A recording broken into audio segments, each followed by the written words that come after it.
trouver un stage à l'étranger. Et je vais raconter en précisant mon cas, trouver un stage à l'étranger en étant alternant en école d'ingénieur. Voilà. C'est l'une des choses, un des contrats le moins simple à trouver. J'ai pas tout vu dans la vie, faut pas exagérer. Mais en tout cas, en Malaisie, j'ai pu trouver ce qui me correspondait à ce moment-là et ce qui m'a même motivé à lancer cette chaîne parmi les nombreuses choses que j'ai pu faire sur Internet jusqu'à maintenant. Allez voir mes autres réseaux si vous voulez. Avant de commencer, je tiens à vous dire que cette vidéo risque de ne pas être exhaustive. Si vous avez des questions, n'hésitez pas en bas. Faire d'autres vidéos à ce sujet, ça m'intéresse. J'ai essayé à de multiples reprises de refaire ce tournage. Simplement, le fait étant que je dis nous parce que je réfléchissais, même pour moi, en fait, les personnes qui me posent des questions font partie intégrante du processus. Voilà, donc, posez des questions, n'hésitez pas. Pourquoi je précise alternant? Parce qu'en fait, c'est un mode qui, je veux dire, un type de contrat qui est moins flexible que les autres. Faut mettre en veille son contrat. Il y a plusieurs possibilités. Intéressez-vous à ça. Soit tu mets en veille ton contrat, soit tu le maintiens avec un maintien de salaire, ce qui n'était pas mon cas. J'ai pu, alhamdoulilah, économiser avant d'y aller. Il y en a certains, ils partent avec une filiale de leur entreprise, etc. Il y a plein de possibilités, mais moi, je voulais vivre une expérience dans une université. Je me suis dit, c'est ma réflexion personnelle, si ça peut aider certains qui doutent encore, c'est que le fait de pouvoir aller dans une université à un âge assez jeune, on va dire, c'est que tu vas rencontrer des gens de ton âge, mais d'un autre pays. Et ça, vraiment, c'est top. Ça, je regrette pas. Vraiment, non seulement je regrette pas, mais j'ai bien kiffé. Et tu rencontres des gens qui sont plus âgés, tu vois des perspectives d'avenir, tu vois purée, les nombres de gestes avec les mains, c'est phénoménal. Tu vois des professeurs, etc. Et d'ailleurs, je vais parler de la Malaisie en positif dès maintenant, et de manière générale, j'en ai beaucoup parlé en positif, mais les enseignants sont très accessibles. Les enseignants te donnent l'impression qu'ils sont d'une grande banalité, alors qu'en réalité, généralement, c'est des sommités dans leur domaine, mais leur simplicité te donne l'impression qu'ils sont de parfaits novices dans leur domaine. Vraiment, c'est l'impression. Alors, peut-être c'est une différence de culture, peut-être c'est la base comme ça chez eux en Malaisie. Mais en tout cas, c'était ça. Alors, par honnêteté, j'ai envie de prévenir dès maintenant, et même en fait, tout simplement vous prévenir sur sur les deux choses qui sont, euh, qui peuvent surprendre, des choses auxquelles il faut garder en tête si vous faites une recherche ou un stage pardon, oui, une recherche dans ce type de contrat, les stages de recherche et les stages de recherche en université, en l'occurrence. Déjà, premièrement, on va parler des visas. Je vous préviens, il se peut qu'on ne vous prévienne pas. Parce que, en fait, en tant que Français, si vous avez le passeport français, intéressez-vous à ça, c'est que vous avez le droit à 90 jours sur le territoire si vous faites du tourisme. Simplement, c'est normalement illégal, je vous préviens, je vous donne l'information. Il y en a qui, voilà, c'est vous et votre conscience. Il y en a, vous allez le voir, si vous faites un stage d'en dessous de 3 mois, il se peut que administrativement, c'est plus simple que vous ne preniez pas de stage étudiant, etc. Moi, mais si l'école peut avoir des problèmes si vous faites ça.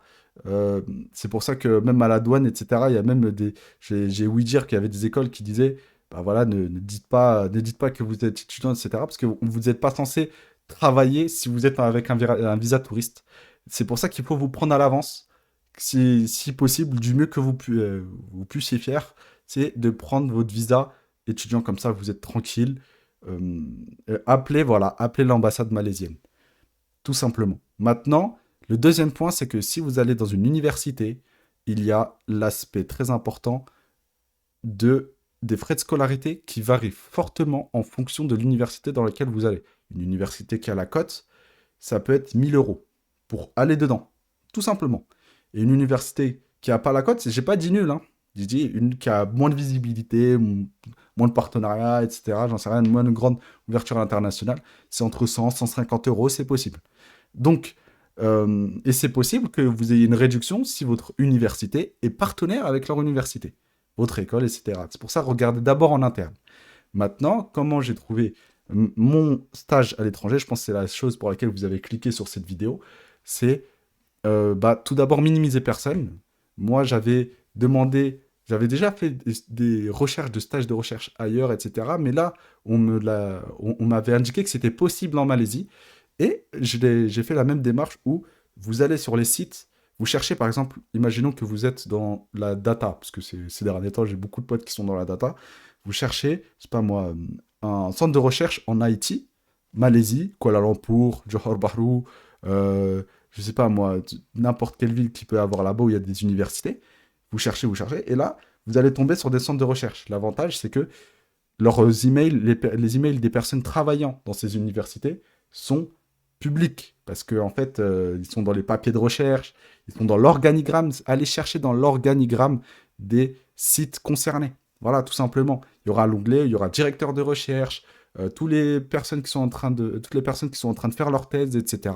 Je regarde un peu trop le retour caméra, c'est pas super. Et voilà.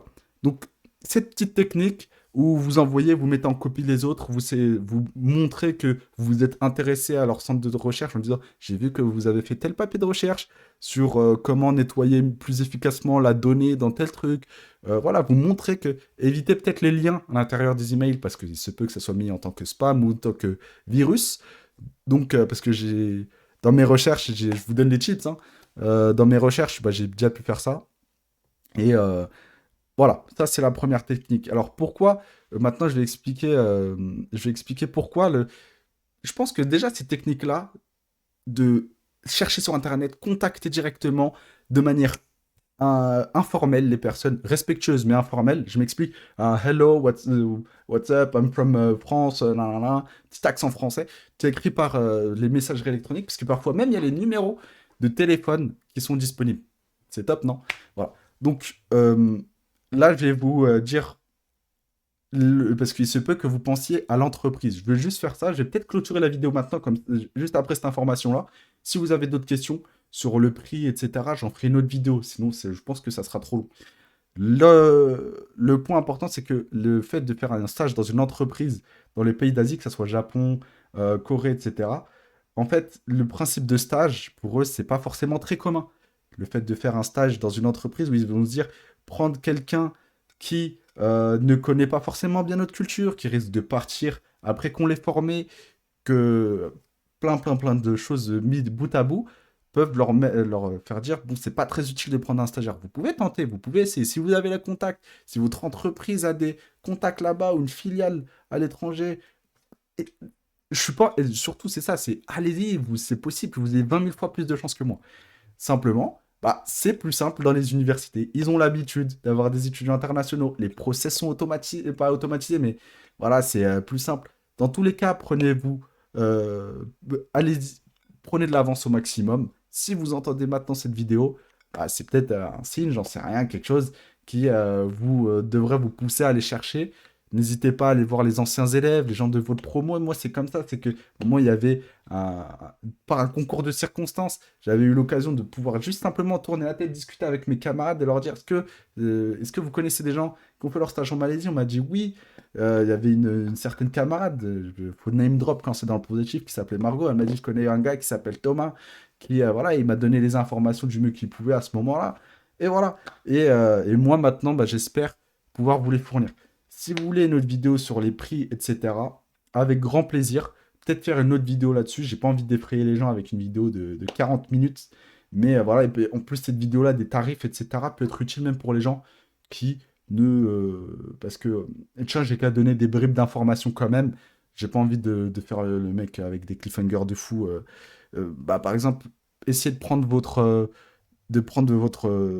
chambre dans la zone universitaire. C'est entre 100 et 150 euros. Voilà, c'est par mois, hein. C'est possible que des choses comme ça peut être des 150 euros par mois, tranquille. De plus, il y a quoi? C'est même de manière générale, vous avez très généralement des très bons logements pour moins de 500 euros par mois. Évitez tout ce qui est les services que vous connaissez en ligne qui prennent des taxes de fou et finalement ils se gavent sur le dos de la personne qui loue ainsi que vous, l'hôte et l'autre, on va dire. Et puis voilà. Donc après, tout ce qui va être application, il y a plein de vidéos sur Internet. Si vous voulez que je vous en parle, si vous voulez que je vous donne des informations en plus, avec grand plaisir. Moi, j'ai dit, je vais dire un chiffre choc. Un chiffre choc. Déjà, avant de dire ce chiffre en termes d'argent, rappelez-vous que si vous êtes étudiant, il y a une information très importante, c'est que si vous êtes alternant, moi par exemple, j'ai pu bénéficier de plein de mes camarades, 2500 euros d'aide de la part de l'OPCO. Moi, c'était avec le CFA de Vinci, ces personnes qui s'occupent de votre alternance. Voilà. Je sais qu'il y a des gens qui ont eu des aides, que c'est possible, par exemple, en fonction de votre région et de votre département. Je sais que le 95, je crois, est proposé. Les boursiers, en fonction de votre échelon, il y a des aides. Allez creuser, faites votre petit montage financier et il y a moyen que si vous êtes vraiment un petit flou, il y a même moyen que vous reveniez avec plus d'argent, etc. Pourquoi j'ai dit, il y a un chiffre que j'ai en tête, c'est essayer de faire en sorte d'être en capacité de pouvoir fournir ou d'être autour de, si vous faites un stage de 3 mois, 5 000 euros. Ça ne veut pas dire que vous allez dépenser les 5 000 euros, mais par sécurité. Par sécurité. Parce qu'en fait, si vous faites, c'est possible de faire avec 2500, 3000. Mais si vous voulez être sans stress, si, parce que c'est possible que vous lopez votre vol retour, voilà, et que ça soit non remboursable, parce que c'était pas de la faute de la compagnie ou des choses. Tout est possible. J'ai pas envie de faire le gars. C'est possible si on fait des montages bien ficelés, on peut être très peu cher, mais ce serait vous inciter à quelque chose qui peut vous mettre en danger. Et même quand vous allez, j'ai envie de vous dire cette information aussi maintenant, si vous allez en Malaisie et Thaïlande aussi, je crois, il y a plein de pays où quand il y a des périodes, les compagnies aériennes peuvent vous exiger à l'aéroport de prouver que vous avez un billet, non pas retour, mais qui vous fait quitter le territoire. Pourquoi je spécifie? Parce que là, ils disent un billet retour. Non, non, non. Pas un billet retour, c'est un billet qui montre que tu n'es plus dans le territoire dans le temps imparti. Voilà. Donc, voilà, voilà. En espérant que cela a pu vous aider au maximum. Là, ça m'a fait plaisir. J'essaie de vous parler comme le plus naturellement possible. Si vous aimez bien mon contenu, n'hésitez pas à vous abonner, à voir ce qu'il y a dans mes différents comptes sur Internet. Voilà, du contenu sérieux, parfois un peu moins sérieux, on rigole. Et Inch'Allah, j'espère bien. Et puis, faites des prières de consultation, les frères. Faites des prières de consultation pour être sûr. Je parle aux personnes concernées par ça. Les gens qui sont concernés par ça vont savoir de quoi je parle. Mettez les causes, faites l'aumône, aidez des gens. Si vous aidez des gens, Dieu va vous aider, les frères. N'hésitez pas à voir si ça va dans le bon sens. Si c'est facilité que vous faites les choses proprement, c'est qu'il y a de grandes chances que ça soit bien pour vous, les frères. Du fond du cœur, merci beaucoup. Je sais ça donne l'impression qu'on n'est pas beaucoup, mais 100 vues, c'est gigantesque. 200 vues, 300 vues, c'est des chiffres de fou. J'ai pas envie de faire la pêche au compliment ni quoi que ce soit. Posez simplement vos questions. Si vous aimez bien, abonnez-vous. Et si vous aimez pas, vous... Non, je déconne. Voilà, salam.